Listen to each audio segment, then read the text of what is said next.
this is something I've been meaning to do for a while and just haven't gotten around to it because let me tell you, it's really hard picking uh, favorite fantasy characters. But here I am now with a ostensible list for the near future. So, well, let's just get to it. Hello, everyone. Britton here, also known as Smoke Dude, and I'm back here today with another video. And the video I'm doing today, kind of like what I mentioned in the intro, I will be doing a video talking about my top 10 fantasy characters, my top 10 favorite fantasy characters of all time.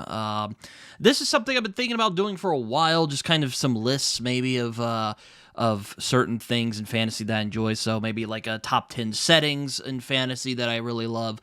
But I thought I'd do top 10 characters first because, you know, I am quite fond of several characters from fantasy. And as my friend Jason likes to say, it's really the characters that bring you back again and again that really makes a story work like it does. And today I'm going to be talking about the top 10 favorite characters in fantasy, the characters that I especially love in the fantasy genre. These are characters who have touched me, inspired me, have really connected with me in a lot of interesting ways. Some of these might raise some eyebrows, but we'll see. But yes, this is a list I'm very excited to do. Don't want to filibuster for too long because, you know, I do love me some filibustering. But yeah, so this is just something I've been thinking about doing for a while. It was really hard to do, I should say. I mean, there's a lot of characters in fantasy that I love, whether it be in books or comics or movies or whatever. You know, I'm just going off of what I've encountered. But I'm mainly sticking to books today and comics. There will be some comic characters in the honorable mentions anyway. But these are characters that have really spoke to me over the years in the fantasy genre, and there will probably be some that you will likely agree with. There will be some you'll probably raise your eyebrows at, but well, enough filibustering on my end. Let's actually get to the list before too long because, you know, I don't want this video to go forever, even though I have I'm in my StreamYard video, in my StreamYard settings, so this video is probably going to take a minute. So, yeah, top 10 favorite fantasy characters, top 10 fantasy characters, whatever you want to call it. This is my top 10 list. As always, this is just my opinion, so if you guys don't like it, I don't know what to tell you. But you probably will like some of the characters on this list, and, well, I'll just stop wasting time. Let's get to it. So, before I get to the actual list, as always, a few honorable mentions. So, yeah, there's a good couple of them, so let's just get them out of the way real quick. So, honorable mentions includes Locke and John from the Gentleman Bastard series, Mossy from Black Leopard Red Wolf, Ishmael from The Vor, Roger the Homunculus from Hellboy, The Saint of Killers from Preacher, John Connington, A Song of Ice and Fire, Hellboy from Hellboy, Fafhrd the Grey Mouser from, well, Fafhrd the Grey Mouser, or Lankmar, however you prefer to call it, The Will from Saga, Carrot Iron Founderson from Discworld, Tanner Sack from The Scar, Elric of Meldemonet from, well, Elric, Marco from Saga, Kime from Moonwitch Spider King, Ned Stark from A Song of Ice and Fire, and of course, last but not least, and I am sad he did not make it on the list, but he is in the honorable mentions, and that is Samwise Gamgee from The Lord of the Rings. So yeah, that is my honorable mentions. I imagine some of you are probably wondering, Britton, you crazy bastard, what 10 characters could be better than some of these guys? Some of these guys are awesome. Or you may have never even heard of some of these people. But, let's just get in the actual list. So, yeah, enough stalling. Let's go. So, number 10 is actually one that really surprised me because this is a very recent add-on to this list. This is a character I actually encountered for the first time this year, and a lot of you might know him, might love him, but again, this has surprised me because he has come up to the list so quickly as of late. That is Commander Samuel Vimes. He was once Captain Samuel Vimes, but now he's Commander Samuel Vimes from the Discworld, the City Watch subseries in particular. I really don't know what to say about this character. I'm only 2 books in, so maybe I'm a bit early in calling him one of my favorite fantasy characters of all time, but when I met him in Guards, I don't know, I just fell in love with this character. He is a hard-bitten, angry, jaded man who lives in this really wacky, bizarre, often absurd world. And like myself, I find myself relating to Samuel Vimes because he's a guy who is constantly frustrated by the stupidity and selfishness and ignorance of a lot of regular people, which is something I also struggle with. And despite the fact that he is an unapologetically grumpy bastard, he will do the right thing. He may not always like it, but he will do the right thing. And he is a good man deep down, and that's something I really admire about him, especially in Men at Arms. There's one particular moment where I couldn't help but just raise my fist, and you might have actually seen it in my show that I've started doing with Raph and Derry called The Discworld Files, where I literally put my fist in the air going, yes, this dude is a motherfucking hero! You know, that whole thing.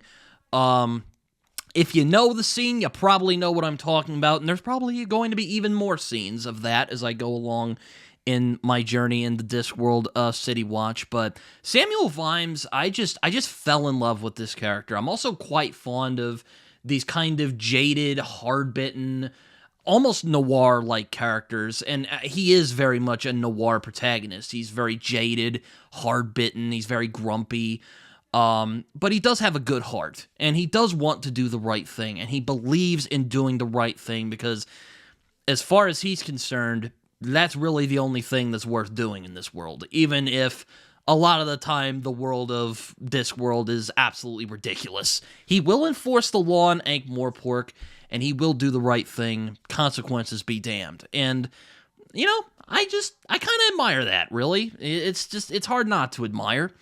And, again, I'm really surprised that he's gotten up in my favorite characters list of all time in fantasy, because I've only read 2 books with him in it, but what can I say? The heart wants what the heart wants. I love Samuel Vimes. He is just a wonderful character, and in a lot of ways, he is kind of aside from maybe Fred Colin, he is kind of the odd straight man of the crew. Like, he's the most normal one out of all of them. He does have his eccentricities, for sure, but he's definitely the most normal and grounded character of the entire cast. I mean, Nobby is Nobby. Carrot is very much the kind of idealistic, you know, very rose-colored glasses kind of guy. And I particularly love Vimes when he's with Carrot, because they're both so different in personality. And you also see both of them affecting each other for the better, you know. Vimes kind of finally finding some hope in his life after meeting this very idealistic, friendly, wants to help as many people as he can Carrot. And Carrot also learning that no, not everyone is as good as he would like to believe it, and Vimes teaches him to do that. But also, I love that Carrot is inspired by Vimes's stubborn insistence on doing the right thing, more than like a knight in shining armor, if you will. He's more of a, as I think it was either Raymond Chandler or Frank Miller who put it this way, but it's a knight in dirty armor in a lot of ways. And he's also just constantly exasperated by people and their stupidity, which, again, I can relate to. I am often also frustrated with a lot of people's stupidity and ignorance and selfishness. And deep down inside of Vimes, even though he is grumpy, basically thinks everyone's an asshole, he does really want to believe in the best of people. He really wants to see the best in people, and that's what he fights for. And as I read in a book a while back, the nobility is in the fight, son, as in all things. And I think that line really encapsulates who Vimes is as a character. So yeah, Samuel Vimes is my number 10. Probably to the edification of many of the Discworld fans who have been begging me to read those books for years. But again, I've really fallen in love with Samuel Vimes as of late. So there you go. So my number 9, what could be over Samuel Vimes, is actually a classic character, and that is Conan of Samaria, the original Robert E. Howard version. I won't really go too much into this because, I mean, I won't pretend that Conan is the deepest character in the world. But I do like Conan because not just of his simplicity, but also there is kind of an honesty to his character. He's not really a type who will lie or will cheat or will do anything that is particularly dastardly. I mean, I wouldn't call him a good guy per se. But he does have a code. He does have a sense of honor. And it kind of feeds into Robert E. Howard's original theme of how civilization tends to make people worse overall, and that barbarism is, sure, it's violent and cruel and depraved, but there is an honesty in that life. And there's something about Conan's, it's almost a pagan morality, if you want to call it that, a sort of, he lives by the sword, if you will. But there is an honesty in that. You know, Conan never lies about what he is. He doesn't pretend to be anything that he isn't. He is, well, he is the character that he is. I really, there's not really much else for me to say. He's also, there's also the adaptability of his character that I really like. You know, he can be a thief. He's a king at one point in his life. He really hates it, but he's quite good at it. You know, he's a king. He's a soldier. He's a leader. He's a fighter. He's a thief. He's basically done all things that you could probably think of in a fantasy world, and Robert E. Howard, especially in the Del Rey editions of Conan, which are all of his stories, all of them are untouched by lesser editors, and those are ones I always recommend for people to read. You really get to see Conan grow over the years, particularly in the first one. I haven't read the other two yet, but in the first one, I really like how Robert E. Howard you can kind of see him playing with the process and seeing what works and what doesn't. And you really get to see the life of a person, particularly Conan. It almost feels like lost fragments of a lost epic in time. And yes, Conan is definitely aged. It was written in the 1930s, after all. But again, there's a simplicity to the character of Conan that I really admire. There's an honesty to his character that I don't know if I necessarily admire, but I can respect. He is who he is, and as he once says, I kill, I slay, and I burn with life, and I am content. That's really, I mean, not only the mission statement of Conan as a character, but that's really the mission statement of Robert E. Howard, really, if anything else.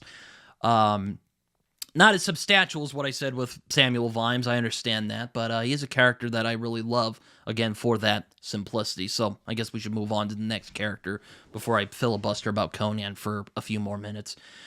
Number 8 is kind of a similar character of Conan, except he's a bit more complicated, and this is going to be actually the first of the Joe Abercrombie characters that you will see on this list, and that is Logan Ninefingers from the First Law trilogy. Logan is kind of a mess as a character. I mean, I don't say that as a bad thing. He's just a very messy person. In one way, he's almost this goofy, middle-aged, kind of bumbling dad figure, at least when you meet him in the First Law. He's kind of this bumbling figure. He's kind of this, he seems kind of friendly. I mean, a bit harsh. He has wisdom, for sure. He's definitely lived a hard life, but he kind of seems like an old kind of, maybe not old, he's aging, I think is a better word for it, but he seems to just be kind of a regular guy who, he's lived a hard life, but he's also kind of this bumbling dad figure. But you watch out, because if you set him off the wrong way, or if he goes off into his other personality, he ends up turning into the Bloody Nine, which is a extremely dangerous, psychotic, split personality that could be supernatural, could just be that Logan is an absolute maniac and is in denial of it. Who knows? We don't know, and Joe Abercrombie is probably never going to answer it. But it is that contradiction that I find really fascinating about the character of Logan Ninefingers. And there is this sense in Logan that he has lived a hard life. He has lived a very bad life. We end up learning that he has lived a bad life. And he would like to do better. He would like to do better than what he has been given in his life. He could make better choices. But he just can't resist himself. He can't help the violence that brews within him, as in Blood Meridian has said, he has a taste for mindless violence, and he just can't escape that taste. I've actually heard some people describe Logan and compare him actually to an addict, which I actually think is an apt metaphor. Because yes, Logan is not. He's definitely done horrible things, no doubt, but he doesn't seem like an evil man. He just seems like a broken, lost man who just doesn't know what he wants out of life. And you do realize that he can make a change. He can do good things. He helps Giselle in the second book. He can be the better person that he wants to be. But yet again, he just can't resist the pull of violence and insanity and bloodshed, because on some level he does really he likes the adrenaline, for lack of a better word. He's addicted to it. He can't escape it, as he says.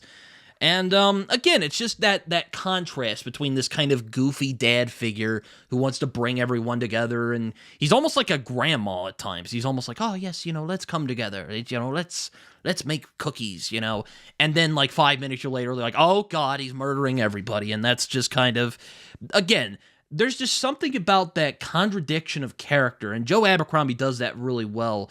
The human heart in conflict with itself, as William Faulkner would put it, and George R. R. Martin has echoed, which you might see him in this list as well. But Joe Abercrombie, though. Joe Abercrombie is really good at creating these very flawed, very conflicted characters who, yes, are damned in a lot of ways, but in some other ways, they do, on some level, want to be better. They just cannot get out of their own way or the monstrous system that they're under. But, I don't want to get into a discussion about the first law here. But Logan Nine Fingers, for me anyway, is one of my favorite takes on the barbarian trope that isn't Conan the Barbarian. I do think he's a little more complicated than Conan, because he has lived that hard life and realizes that he's basically that older guy who's kind of jaded. He hurt his leg when he was in high school, and he could have had a good career, and he's kind of just been coping with that ever since. And there is that sense in Logan as well, but there's also a deep well of wisdom and compassion that is buried deep within that kind of hardened exterior.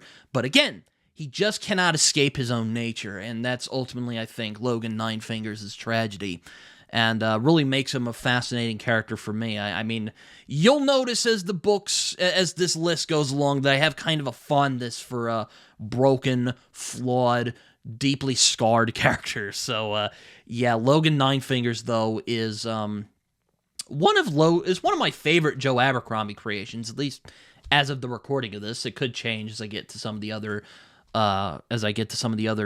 Joe Abercrombie books, but I really do enjoy Logan Nine Fingers, because he almost seems like the logical conclusion of a Conan-like character.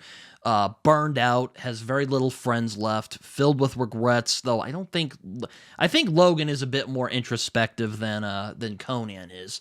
But he definitely feels like the logical conclusion of a Conan-like character.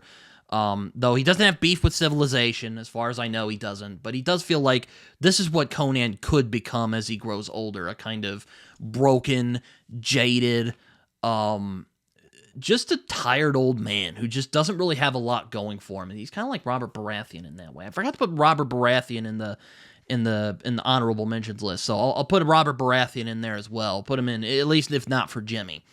But yeah, anyway, Logan Nine Fingers, he's a great character. I really enjoy him a lot, and he's my number 8 pick. So number 7 is actually from a work of J.R.R. Tolkien. But before you guys say Lord of the Rings, this is actually from his the book that preceded The Lord of the Rings. Yes, The Hobbit. And that is Thorin Oakenshield from The Hobbit. He is actually my favorite character of the Tolkien legendarium. Why do I like Thorin so much? Again, kind of like Logan Nine Fingers, there's this deep conflict within himself, where on the one hand, he is a very deeply loyal, good man who wants to help his friends, but on the other hand, he is also greedy, he's vain, he's filled with pride, he doesn't like the elves, he can't really overcome his hubris, he has problems with hubris, and that creates a really interesting dynamic with the humble and wily Bilbo Baggins. It's actually one of my favorite parts of the book, is them interacting together. But the reason I really like Thorin is, like with Logan Nine Fingers, there is that sense in him that he does want to do the right thing. He wants to do the right thing, not just for his people, but also for the people he considers his friends. But just as often as not, he can't help himself. He can't help his pride. He can't help his anger.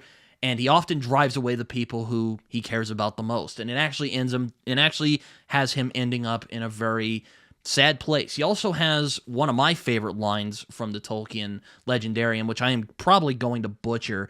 But it's if we had more food, song, and if we focused more on food and song than hoarded gold, then we would live in a merrier world. I probably butchered that, but that is one of my favorite lines from the Tolkien Legendarium, and it's one that really speaks true to me because I definitely feel that way too. Sometimes, and at the end of his life, he just feels kind of like I do. I mean, I'm not at the end of my life, hopefully not for a very long while, but at the end of his life, he just kind of realizes how pointless all of those petty squabbling and all the people he's hurt, and he just realizes how meaningless his pursuit of power and gold was, and ends up realizing that, you know what, the friends I made along the way in food and song, that means a lot more than any material thing of our world. And it's very deeply beautiful, and it's also really sad, because as he realizes the better part of himself, he ends up facing his doom. I won't really say much, though. If anyone hasn't read The Hobbit here, I just be absolutely baffled, because it's a very good book. And I think it's probably the strongest straight story that J.R.R. Tolkien wrote, even though there are the odd, songs and poems. Tom Bombadil shows up briefly. And Tom Bombadil, I forgot to put him in the honorable mentions as well. I'm going all over the place today. But back to Thorin. I really like Thorin, again, because that conflict within his character. Does he want to be loyal to his friends, do the right thing, or is he going to give in to his pride and greed and hubris? And Tolkien is a lot better at character crafting than some give him credit. I do think that Thorin is not only my favorite, but he's one of the best characters that Tolkien has ever created. Up there with Samwise Gamgee and Gandalf the Grey, who also appears in this book. I think he appears in a lot of the Lord of the Rings book. I haven't read the Silmarillion or anything yet, so people can correct me in the comments. But I really like Thorin. Again, he kind of represents, like with Conan, the pagan morality of the past. But with Tolkien's case, he's kind of deconstructing that kind of pagan morality where might is really what makes right. And he ends up realizing, damn it, there were better things than gold in this world, and I only took this long in order to realize that. And I do think that makes Thorin a very tragic character, and definitely one of my favorites, because he is definitely a character that I won't be forgetting anytime soon. And he's just really great. I really enjoy him. He is my favorite character of the Tolkien Legendarium. Yes, even over Frodo and Samwise and Gandalf and Tom Bombadil. Thorin's the best as far as I'm concerned. I really like Thorin, so yeah. Moving on to the next person on the list. That is actually from another book that I actually mention a lot on this channel, so just brace yourselves. But that is actually Sad-Ogo from Black Leopard, Red Wolf. He also appears in Moonwitch Spider Keys. I'll just say the Dark Star trilogy. But yes, Sad-Ogo from the Dark Star trilogy. Once again, you might notice that I have a fondness of sad, broken characters, and Sad-Ogo, it's in the name, is another very kind of sad, broken character who, he's committed a lot of bad. He's kind of like Logan Ninefingers in the way where he has committed a lot of horrible things in his past, though in his case, he didn't really have much of a choice. He was victimized by a lot of people, and just the thing he wants most, more than anything, he just wants to have a normal life. He just wants to have friends. He's, you'd think that he'd be this kind of, he's a giant, even though they don't really like being called that. He's an Ogo, technically, which is basically their version of a giant, though he doesn't like being called a giant. He's very strong, he's very big, he can literally punch a rock off of its, he can literally punch a rock and it would break. He is that strong. But he's also a deeply empathetic, probably the most empathetic character in Black Leopard, Red Wolf who wasn't Mossy, who I mentioned earlier.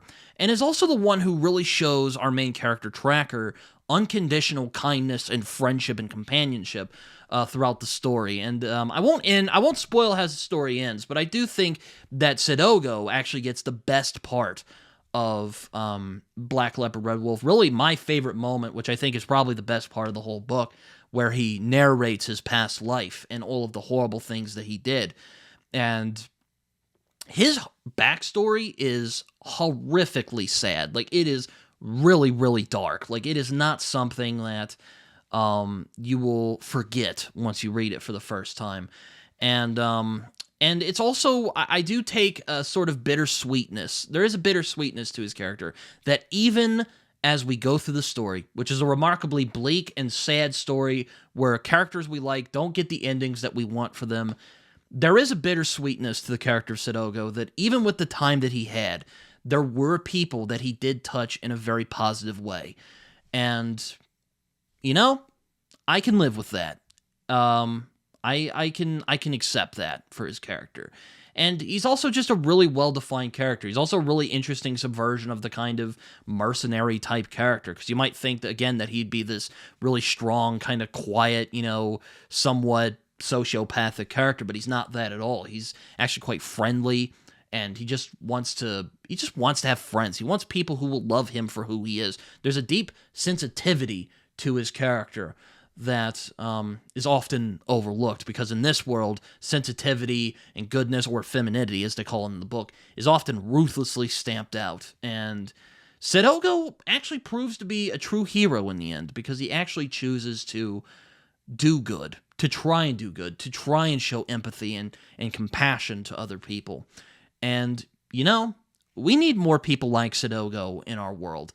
I think it would probably be a merrier place, for sure, if people like Sidogo lived. Well, maybe without all the mass murder, but, that's happenstance. Number 5. Sorry, I just got confused. Number 5 is another character from a book that I can't shut up about. And that is from China Mieville's Baz Leg series, the first one in particular, and that is Yagarick from Perdido Street Station. Yes, the Birdman who committed an unspecified crime, which I will not spoil here. But again, kind of like Sidogo, kind of like Logan Nine Fingers, there's a deep brokenness in Yagarick that we see, and we kind of see the conflict of the human heart just kind of tugging along at Yagarick, and we also see that he has committed a specific crime, but at the same time he wants to get his flight back, which is what he tasks our main character Isaac to do at the beginning of Perdido Street Station. And we see all of the unintentional consequences that come from that one act. And in all honesty, even if we didn't have the bug hunt that begins at the middle of the book, and it just would have been Isaac and his friends trying to figure out how to make Yagarick fly again, I still would have been fascinated. But Yagarick is... It's kind of hard to pin him, because there's a lot of things that are revealed about him at the end of the story. I won't spoil it, but there are a lot of things that are revealed about him at the end of the book that kind of makes me unsure what to think of him. There's a lot of things tugging at him. There is remorse, there is shame, but there's also a selfishness there, that he does want his flight back, even though he knows full well that what happened to him was a just punishment. And there's just a lot of questions about his character, like how much guilt does he really feel? How much shame does he really feel? And also throughout Perdido Street Station, we begin to see a better nature begin to emerge in Yagarick, as he ends up discovering that, yes, maybe he can make a change. Maybe this horrible thing that he did, maybe he can get away from, maybe not get away from it, but maybe he can overcome that. Maybe he can become a better person. And I will just say, though, I'm not going to spoil it, but just to say what happens to his character at the end of the book is just heart-wrenching. Yes, you could argue he deserves it. He totally brought it on himself, but it still freaking hurts, It still hurts because, he did really give his all, just as much as Isaac and his other friends did. And how he's rewarded? Well, again, I won't say, because I will say, though, it isn't good. But again, there's a lot of contradictions in Yagarick's character that I really like and think are really fascinating, such as, again, that kind of that selfishness and that just lingering guilt he feels for what he did are constantly at battle with each other. And you really see that throughout the story. And again, you also see how he kind of begins to grow past that selfishness. I mean, there still is a little bit of that there, especially at the end, but you begin to see him embrace his better nature. You begin to see him embrace a better part of himself that he could do, and he could have these good friends. He could live a better life for himself, and he's also a bird person. Isn't that awesome? I mean, he's a bird person, and somehow he becomes the most human part of the book. No pun intended, because I guess he technically does become a man by the end of the book. Slight spoilers. But Yagurac, though, is a character who shows the immense contradiction within the human heart, but also shows that even if we initially start out with selfish intentions, they can actually grow into genuine altruism, genuine heroism, if you want to call it that. With Yagurac, I know some people have argued about his character that he may have not really changed that much anyway, but I like to think that he has. And also, he's just a, kind of flawed character. I mean, he's trying to get his wings back, and he kind of feels bad for even trying to get his wings back because he knows deep down he doesn't, not deep down, he acknowledges it. He acknowledges that what he did was wrong, and he did get his just desserts for it. But still, that punishment is just really cruel and unusual, and kind of fits into the themes of Perdido, actually, about when is punishment just and when is punishment just cruelty. And you really see that with the character of Yagurac. And but I like him because, again, he's a cool bird person with a whip. I mean, that's just freaking awesome. But also, again, there's that really inner conflict within him, and that capacity for human beings to change, to become better. Well, he's not human. He's a bird person. So I guess he shows that bird people can be just as human as us humans, And it's just he's just a really interesting character. You want to know more about him as the book goes along, because you actually, if you see the kind of monologues preludes, I think are better ways to describe preludes to the parts where he writes, where you see these first person passages, that's him. You really get a sense into his head, which is really fascinating. And he also gives some of the best lines of the book as well. But Yagurac is just a sad, conflicted, deeply broken character that, even though his punishment was just, and yes, he brought it on himself, you just want to frickin' hug the guy. Or at least I did. I know some other people might not, but I definitely did, especially towards the end of the book, where it is just brutal. I mean, again, I won't say what happens, but Yagurac is definitely up there on my number 5. He's my number 5 pick. He's a great character. I really enjoy him a lot. And definitely one to read if you like more complex characters, if you will. So, yeah. Moving on to the top 4. Let's get into it. Number 4 is from my favorite fantasy novel of all time, and that is Mr. Wednesday from American Gods. Also known as Odin. That is, if you're, Wednesday, Odin, haha. Anyway. But Mr. Wednesday from American Gods, this is probably the most fun character who's on this list. He's also my favorite, he's probably the one, pure antagonist who's on this list. I really enjoy Mr. Wednesday. I won't pretend he's the most complicated character in the world, but I really like the depths that Neil Gaiman reveals in his character, that at first, he seems kind of like this wily old man who's just walking around, doing stuff. But then you end up realizing that, no, this guy is legitimately a god, an American god, if you will. He is Odin. He is the god of wisdom. But he's also just fun. He's a bullshitter. He's a trickster. And Neil Gaiman really just goes into the depths of Odin as a character, because, Odin, a lot of us think of Anthony Hopkins in the Thor movies. He's kind of this wise, sagely character, but what Neil Gaiman points out quite brilliantly is that really Odin is a trickster. He's a bullshitter. He's a confidence artist. And that is really he's almost like Loki in that sense. He's just, for some reason, the head of the gods, and Loki is just, he's Loki doing his thing over there. But Neil Gaiman really points out this guy would be more of a bullshit artist, con man, than he would be a wise, sagely character. And he's just a lot of fun. He has a lot of personality. He's a great, he's a really great, he has a lot of really fun lines.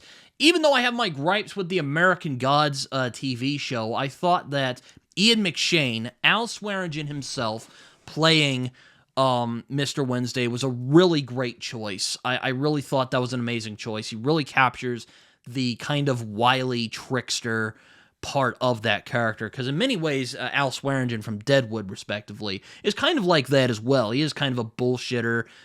He doesn't really take crap from anyone.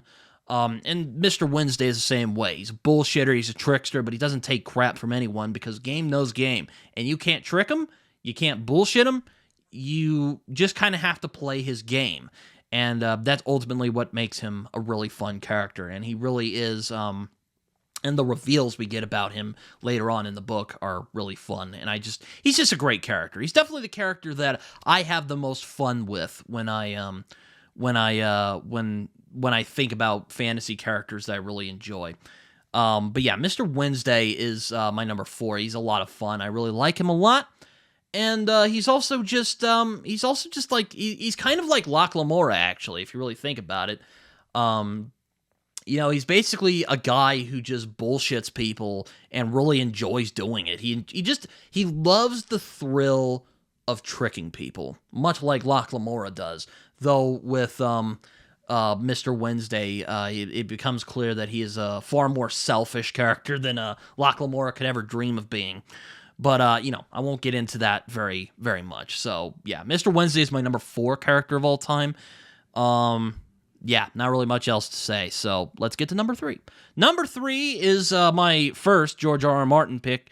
You might know him, you love him. It is the Kingslayer himself, Jaime Lannister from A Song of Ice and Fire. I really don't know what to say about Jaime that hasn't been said already. The character development that George R. R. Martin puts Jaime throughout the Song of Ice and Fire series is nothing short of remarkable. I mean, it's really, you start out really hating this guy and thinking you have him figured out, but then as the book goes along, Jaime reveals hidden depths to himself that we didn't even know was there, and I don't even know if he knew was there, as he kind of discovers that, no, I actually do want to be the knight. I actually do want to be a good person deep down. But one of the things I also really like about Jaime is that, he is who he is, and if you don't like it, that's too bad. He's a man who owns what he is, and that's kind of the thing that a lot of people might find a bit thrown off by at first, is that he is a character who owns what he is. He understands the consequences of what he's done, but that doesn't mean he has to like it. And I find if there is a character that more encapsulates the line that the only thing worth writing about is the human heart and conflict within itself, I would say that Jaime really sums up that line, for better or for worse. And Jaime is just a very tragic character in a lot of ways. He's he can be real, mean is probably too light of a word. He can be ruthless. He can be really disgusting. But there's also that part of him that wants to be good. And when he's around good people, like Brienne of Tarth, for example, he really does want to do the right thing. Actually, in Feast of Crows, there's a lot of really powerful moments where Jaime is trying to restore order in the Riverlands and ends up discovering, like, oh yeah, it does feel good to do good things. Maybe I could finally overcome this Kingslayer thing that has haunted me for so long, and maybe I could finally do something worthwhile. Maybe I can do something that's actually good. Maybe do something that makes me a true knight, as opposed to this disgraced knight that everyone hates. Mouth's getting dry.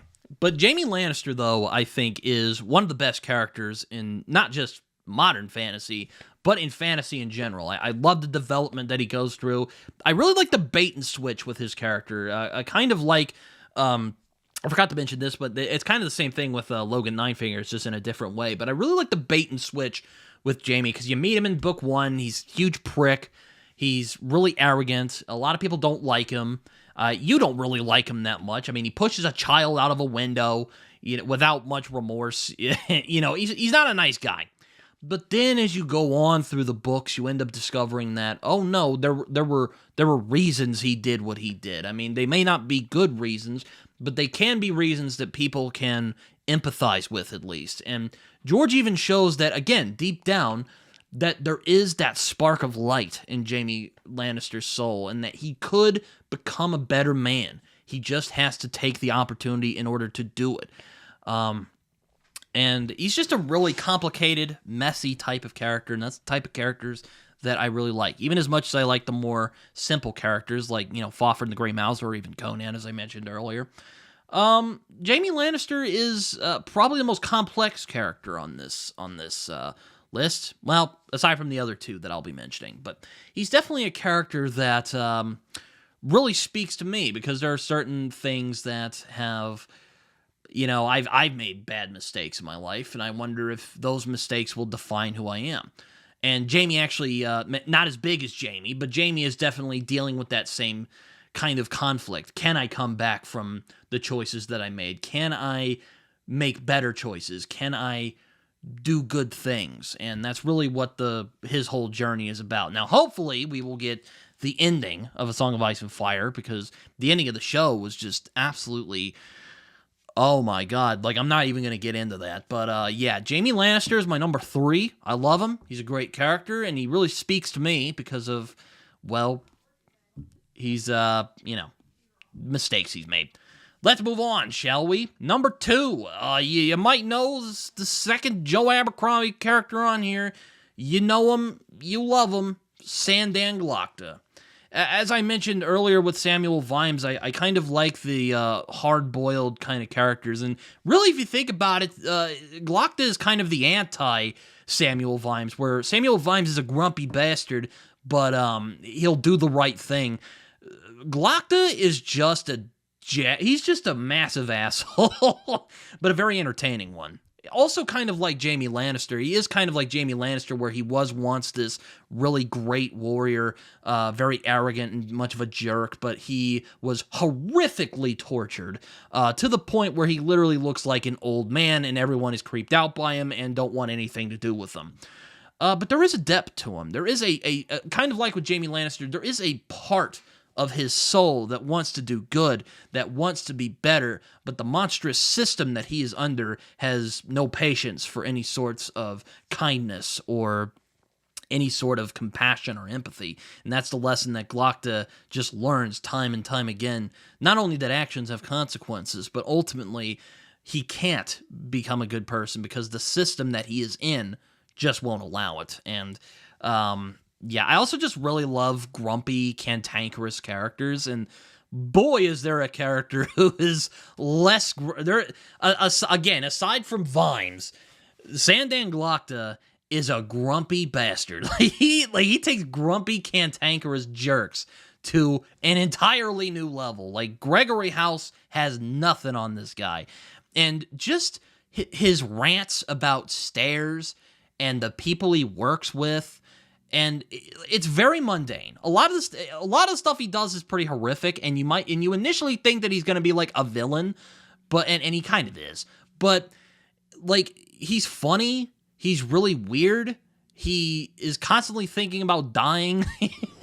He's not afraid of dying. I mean, hell, I probably wouldn't be afraid of dying if I were as horrifically tortured as he was, but he's just a grumpy jerk. A very relatable one. I mean, I'm not a torturer, but you can definitely relate to not only the constant pain that he's in, but also he's just a grumpy... He deals with a bunch of incompetent morons. He is constantly dealing with bosses that he hates, and he just thinks, if those fucking guys, if I just ran the whole thing, everything would be okay. Like, everything would be fine if I ran... He kind of reminds me of my dad, actually, because my dad's the same way. He's not a torturer. My dad's not a torturer, but he is a guy who just... He's like, oh, man, if I were able to run the world, it would go amazingly. And Glokta is... like, he is a bastard, for sure. He is a bastard. He's not a very nice man. But man, is he entertaining. And it's hard for me not to empathize with him because again, and also he doesn't let his limitations drag him down. He's a guy, he has that itch, kind of like a detective, if you will. He has that itch, he has to know what is going on. And it's one of his biggest strengths, but also one of his biggest weaknesses as well. And like my number one pick, again, I like that he doesn't allow his limitations to define him. I guess we should get to number one because, well, I don't want to go on about that. But yes, Sandan Glokta is my number two character. So, yeah. Number one character, you guys know who it is if you've known me for long enough. You guys know that my love for this character is so big that he is actually the inspiration for my Twitter handler title, which, funnily enough, people have actually mistaken that for my real name and have sent packages to me using the frickin' name. Okay, you've caught me. It's Tyrion Lannister. I mean, I love Tyrion. He is my favorite character in fantasy. Why do I love him so much? Well, for one, he's really smart. He's really funny. He's also a cantankerous bastard, kind of like Sam Vimes and Sandan Glokta. Maybe not as bad as Glokta. I think Glokta beats him in the grumpy bastard part. But he is a guy who has dwarfism. He is not a dwarf like Thorin Oakenswood. He's not part of the dwarf species. He is just a little person. He has dwarfism, and he is constantly shat on because of his dwarfism. And he constantly drinks. He drinks and knows things, as he likes to say. But he doesn't let it drag him down. Not usually. He doesn't let it drag him down, and he wants to do good. He uses a system that he knows is corrupt to try to find justice in a world that isn't very just. But as someone with autism, I can't help but admire the fact that Tyrion is a person who doesn't let his physical limitations, or, well, I guess autism isn't really a physical limitation. It's more of a mental thing. Whatever. As someone with autism, I definitely can identify with a lot of Tyrion's struggles with being treated like crap because you're just different from other people. And you're also just treated with derision, and you're also looked down upon. You're often underestimated because of something that you can't really help. In my case, it's autism. In Tyrion's case, it is, it's his dwarfism. But he manages to find a way to get away from that. He finds a way to not be defined by that, to not overlook that, overlook's the wrong word, to not be dragged down by people who try to tear him down because of his limitations. And he actually manages to get ahead in a lot of ways and still manages to be a very competent politician, very competent at what he does. He also has just a lot of the best lines of A Song of Ice and Fire as well. And he's also just a character that, for better or for worse, I do see a lot of myself in. I see that struggle to prove himself, the struggle to show that he is more than just being a dwarf. I mean, I'm not a dwarf. I'm average height. I am a bit shorter than a lot of other people, but I'm not a dwarf. I am not a little person. That's the PC term. Yeah, just I really love Tyrion for that reason, and yeah, he's just a great character. I love him. He's my favorite character of A Song of Ice and Fire, but he's also my favorite character in all of fantasy. He's just really a lot of fun, and he's fun. He's funny. He has a lot of wisdom for how young he is. And he's also just great. I really enjoy him a lot. And again, Peter Dinklage, one of the greatest castings of all time, even though Game of Thrones fucking dropped a wet fart for the ending of the show.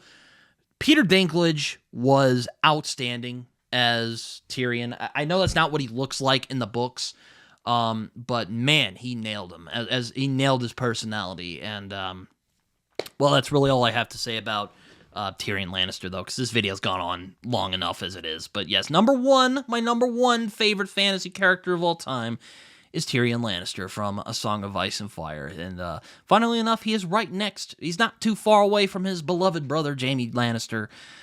He's not quite so beloved at the moment, but they do care for each other. But yeah, no, I thought it would be fitting to put them together. But yeah. So that was a lot. And that was my top 10 fantasy list of all time. my top 10 fantasy characters, list of all time. I might change this in the near future as I read more fantasy. But yeah, those are my top 10 fantasy characters of all time. I hope you guys enjoyed. What are some of your favorite fantasy characters? Let me know down in the comments below. As always, do the thing. Like, subscribe, comment, do all that fun stuff. You can find me on social media. You can also find me on Goodreads and Letterboxd, where I write reviews that are probably more coherent than the one you just heard right now. You can also find me on Instagram and Blue Sky, which I am starting to get used to. And aside from that, like, comment, subscribe, as my buddy John Minton likes to say, it feels good when you do it. So, not really much else for me to say on that regard. I hope you guys enjoyed this video. And as I said before, if you guys have your favorite fantasy characters of all time, let me know down in the comments below. I'd love to hear from you guys. So, yeah, not really much else to say. Take care, everyone. Hope everyone had a good time. And, well, until next time. See you guys later. Bye-bye.